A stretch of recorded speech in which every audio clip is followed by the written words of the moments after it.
Hi everyone.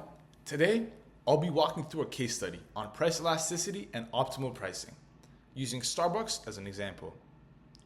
Our goal is to see how a manager can use demand equations, elasticity, and cost to find the profit maximizing price for a product.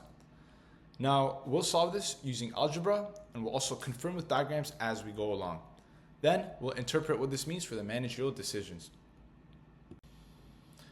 Now, imagine that you're a manager at a Starbucks location in a very busy city, and you're tasked with setting the price of a normal grande iced latte.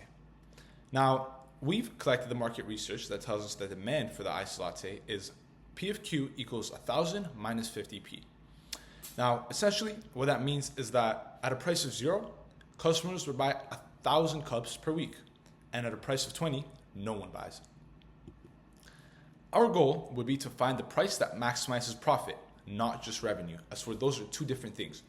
This is important because profit drives long-term sustainability and it affects hiring, supply chain decisions, and store growth.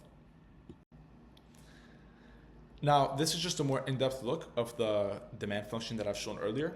As you can see, this goes to prove my earlier statement that at a price of $20, there are zero Starbucks Grande iced lattes bought.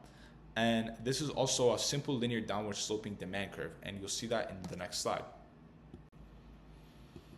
Now, as you can see, this is the demand curve right here. And as I was saying earlier, it's downward sloping and it's a linear line. Now, if we take some time and look at this, at a price of $0, we'll see that our quantity reaches 1,000, meaning that if we set the price to 0, then we'll sell 1,000 a week. And if we look at the quantity at 0, we'll see that the price is 20. And what that basically tells us is that if we set the price to 20, then we'll sell 0 cups in a week. And that's basically the choke price. And if we actually just take some time and look at this graph further, we'll realize that every time we raise the price by $1, we'll actually lose around 50 cups in sales per week. And that will be our trade-off balance. Now that we understand the demand of the product that we're talking about, let's talk about the total revenue. Now, revenue is simply just the price multiplied by the quantity. And what that gives us is R of P equals 1,000p minus 50p squared.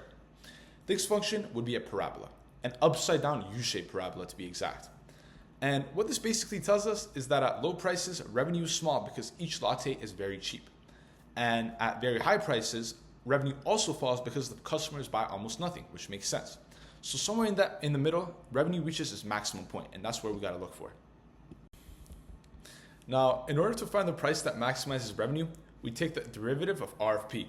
The derivative is 1,000 minus 100p to be precise. Now, we set this equal to 0, which gives us P equals 10. At this price, Q equals 1,000 minus 50 times 10, which is 500. And what this essentially tells us is that when Starbucks charges $10, it sells 500 cups and a total revenue of $500. This is a revenue maximizing price. Now, when we're actually looking at the total revenue curve, we can see that at a lower price, like around $2.5 per cup, we're not getting as much revenue as we could be because while we might be selling a lot, that isn't actually making us a lot of money as because we're selling it for a really cheap price. And the same could be said around when we're selling at a higher price, like 17.5, because while we might be selling for a good amount, people won't be buying as much, which also brings down our revenue. So as you can see right here in the middle, the total revenue sweet spot is around $10 per cup, and that's where we'll make the most amount of revenue. But here's the problem. Revenue does not tell us if we're actually making money. That's why we're bringing elasticity and then profit. Now, you might be wondering, why check elasticity? Well, elasticity tells us how sensitive customers are to price changes. It's a measure of responsiveness, and that's why it's important for us. Now here, the formula is E equals dQ over dP times P over Q. Here, dQ over dP equals negative 50. At P equals 10 and Q equals 500 and E equals negative 1. Now, essentially, what this tells us is that the demand unit is elastic at this point. Why is this important? Well, I'll tell you why. If demand is inelastic, raising the price could increase our total revenue. If the demand is elastic, lowering the price could actually end up increasing our total revenue. Exactly at unit elasticity, revenue is maximized. So elasticity is the tool managers use to check whether they should raise or lower prices. And in our situation at Starbucks, this helps answer if we should tweak the latte prices and if it would hurt us whether we bring them up or down. Here we see the elasticity of demand plotted. On the y-axis, we have elasticity, and on the x-axis, we have the price. The purple curve shows us how elasticity changes as the price increases. On the left, at low prices, elasticity is close to zero. That means demand is inelastic and customers don't really care about small price changes. If Starbucks charges $3 to $4, almost everyone still buys a latte. But as the price increases, elasticity becomes more negative. Around $10, the curve crosses the red dashed line, which marks unit elasticity at E equals -1. This is where total revenue is maximized. And beyond $10, elasticity is less than E equals -1, which means that the demand is elastic. Customers at this point will strongly react to price changes. For example, raising the price from just $11 to $12 causes a proportionally bigger drop in sales, which starts to shrink revenue by a lot more.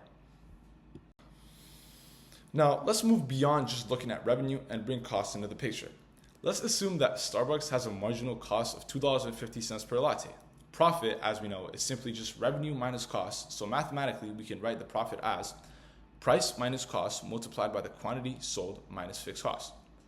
When we plug in our demand function, that gives us pi of p equals p minus 2.5 times 1,000 minus 50p minus f.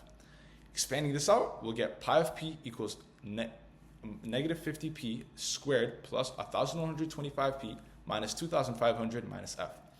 Now, to find the profit maximizing price, we take the derivative with respect to price, which will give us d pi over dp equals negative 100p plus 1,125.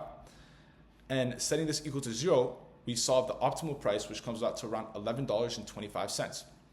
At this price, the quantity sold is about 438 cups, and profit works out to roughly $3,828 before fixed costs. Now, you see, what's interesting about this is that the profit is actually higher than the $3,750 Starbucks would earn at a $10 price point.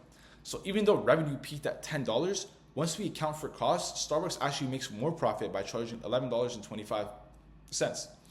This is a perfect example of how managers need to look past revenue maximization and focus on profit maximization.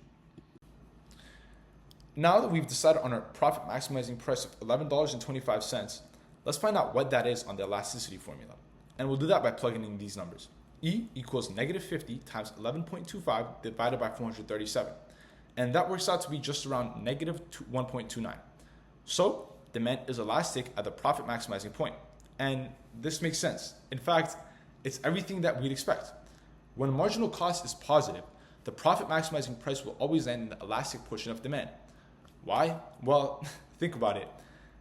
If demand were inelastic, Starbucks could just keep pushing the price and make more profit since customers wouldn't cut back much. But since we're in an elastic region, raising the price too far would reduce quantity enough to lower profit. We can also double check this result by using the Lerner index, which links markup to elasticity. The formula says that markup over price equals -1 divided by elasticity. And if we calculate this markup directly, 11.25 minus 2.5 divided by 11.25 equals 0.778. And if we calculate using elasticity, -1 divided by -1.29 equals 0.778. And would you look at that? They match perfectly. This confirms our algebra and our economic intuition using the Lerner index. So what do these numbers actually mean for a Starbucks manager making pricing decisions? Well, let's look at a few cases and find out. If the store charges $9, demand is inelastic. That means that customers don't react much to price changes. In that situation, Starbucks could just keep raising the price and make more money because customers wouldn't come back on their purchases. Now, if the store charges $14, the story is completely different. At that point, demand is elastic. Customers are very price sensitive, so raising the price any further could push people back and actually hurt their profits. In that case, Starbucks would want to lower their price. And at $11.25, we're still in the elastic region, but just barely. It's elastic enough to keep customers responsive, but not so elastic that the price hikes backfire. This is the exact sweet spot we needed where profit is maximized. And that's the power of elasticity.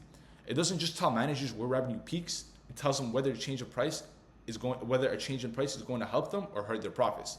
In other words, it guides their smarter decision. Now, to wrap everything up, the revenue maximizing price we found is $10, where demand unit is unit elastic, meaning elasticity equals -1. But when we factor in costs, the profit maximization price moves slightly higher to $11.25. At that price, demand has an elasticity of about -1.29. Starbucks would sell around 438 cups to earn about $3,828 in profits before fixed costs. And the clear recommendation here is that Starbucks should put the price of its grande iced latte at around $11.25. But what's the big takeaway? Well, elasticity isn't just theory in economics. It's a real decision-making tool, and it helps managers understand customer behavior, predict how sales will respond to price changes, and ultimately choose prices that maximize profits. Thank you so much for your time, and thank you for watching.